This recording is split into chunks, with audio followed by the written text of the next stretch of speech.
Lembro que teremos uma pauta de trabalho no judiciário brasileiro e no sistema de justiça, de um modo geral, bastante intensa neste ano.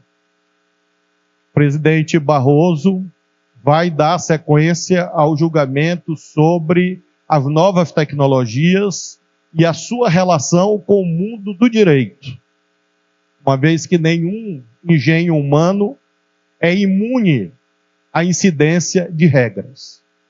E, independentemente do fato de empresas serem de grande porte e de seus proprietários terem contas bancárias de bilhões ou trilhões de reais, não há dúvida que eles são submetidos à mesma Constituição e às mesmas leis brasileiras. E por isso é importante que todo o judiciário brasileiro cuide dessa matéria.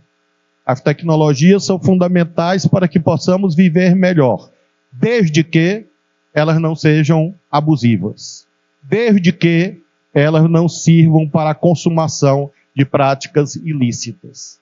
Me refiro desde o ataque às instituições constitucionais, mas também às violações a direitos humanos. Todos os preconceitos, todas as violências que se verificam no mundo da internet ganham materialidade nas relações humanas. E por isso o direito não pode se ausentar em relação a esse tema que marca uma esquina decisiva na história da humanidade. Flávio Dino aborda os desafios do judiciário brasileiro, destacando temas como a regulação de novas tecnologias, o combate a práticas ilícitas, a preservação ambiental, a boa gestão do dinheiro público e a ampliação de recursos para a saúde. Também enfatiza a importância da responsabilidade cívica e do papel do sistema de justiça em garantir a equidade, mesmo que isso implique decisões impopulares. Bem-vindo ao Media Lair, seu canal de política onde você se mantém atualizado com as notícias mais relevantes para a luta democrática. Junte-se a nós na construção de um espaço de diálogo e conscientização política. Para ficar sempre atualizado, inscreva-se no canal. A nova fase da revolução científico-tecnológica. Isso se dá no Supremo, mas em cada comarca do nosso estado, do nosso país. Uma vez que são exatamente nesses juízos que tramitam as ações por danos materiais, morais, os pedidos de direito de resposta, no que se refere aos bullings diversos de índole digital, e essa é a razão pela qual o Supremo Tribunal Federal e o Conselho Nacional de Justiça têm este tema como primacial. Isso se refere, inclusive, à autolimitação do Poder Judiciário no que se refere ao uso das ferramentas de inteligência artificial, que são de altíssima importância quando nos auxiliam, mas não servem quando visam substituir o juízo insubstituível da equidade que reside no coração humano. E isso demanda que nós tenhamos uma vigilância permanente, presidente Frois, por conta da quase inevitável lei do menor esforço. Em breve, nós teremos ferramentas aptas a escrever votos como se fossem nós mesmos votando. A minha assessoria, liderada pelas doutoras Larissa Abdala e Rafaela Vidigal, fez inclusive esse teste. Submeteu um modelo, presidente Iracema, prefeito Brade, e disse, o ministro Flávio Dino assinaria esse modelo? E a ferramenta disse, esse não. E fundamentou por que eu não assinaria aquela ferramenta. E isto tudo é muito instigante, por um lado, mas muito ameaçador e perigoso pelo outro. Nós temos a temática ambiental. Hoje, as manchetes dos sites, senhora primeira-dama, doutora Edmê, que ali está, primeira-dama do Tribunal de Justiça, falam do crescimento das queimadas florestais no nosso país. Um território equivalente ao da Itália, vale dizer, um território equivalente ao do Maranhão. Somente no bioma Amazônia, 18 milhões de hectares. E isto se deu nacionalmente. Nós vemos ventos no mundo que parecem querer afastar a primacialidade dessa agenda. Mas sem ela, nós todos chegaremos ao reino, não há dúvida, no momento certo, há algumas décadas. Porém, não teremos a mesma certeza em relação aos nossos descendentes. Uma vez que chegamos, às vezes, a pontos de não retorno, no que se refere à subsistência da vida humana sobre a Terra. E este é um tema do Poder Judiciário. Ontem decidi sobre o assunto, hoje decidirei até meio-dia, porque os tribunais de justiça dos 10 estados, inclusive o Maranhão, que compõem a Amazônia Legal e o Pantanal, os tribunais regionais federais que abrangem essas regiões, no caso, primeira e terceira região, assim como os aparatos policiais, o Ministério Público, a Defensoria, a OAB, tem um papel decisivo para garantir a dimensão preventiva e repressiva da ordem jurídica. Uma vez que nós sabemos que sem o cumprimento do artigo 225 da Constituição, não teremos a consecução plena de direitos para toda a população brasileira. E essa é a contribuição que o Brasil pode dar ao mundo nesse momento tão desafiador.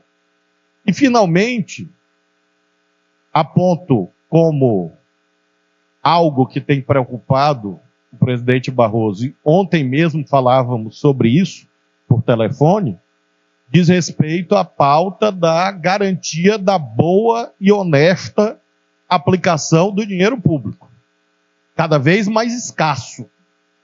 E por isso a corrupção é cada vez mais um crime mais hediondo. Nós estamos vendo as dificuldades fiscais no país e no mundo. E no momento em que R$1 pertencente à sua excelência, o povo, não é aplicado em proveito do interesse público e se transforma em inexplicáveis fortunas privadas, é claro que este é um assunto prioritário para o sistema de justiça.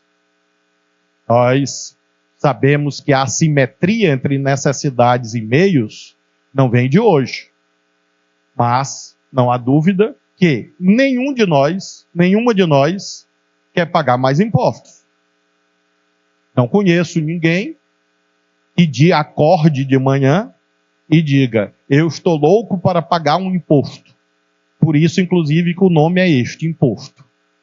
Ora, se ninguém mais quer ampliar a sua colaboração com o financiamento do Estado brasileiro, e ao mesmo tempo reconhecemos nós que as carências são gigantescas, só há uma saída: assegurar a melhor e mais eficiente e mais proba aplicação do dinheiro público. Muitos de nós caminham, com a graça de Deus, para a terceira idade, ou nela já estão, embora neguem, usando inclusive os recursos da tecnologia. Mas, quando nós chegamos neste patamar civilizacional, nós estamos dizendo que o custo com a saúde pública e privada no Brasil vai aumentar.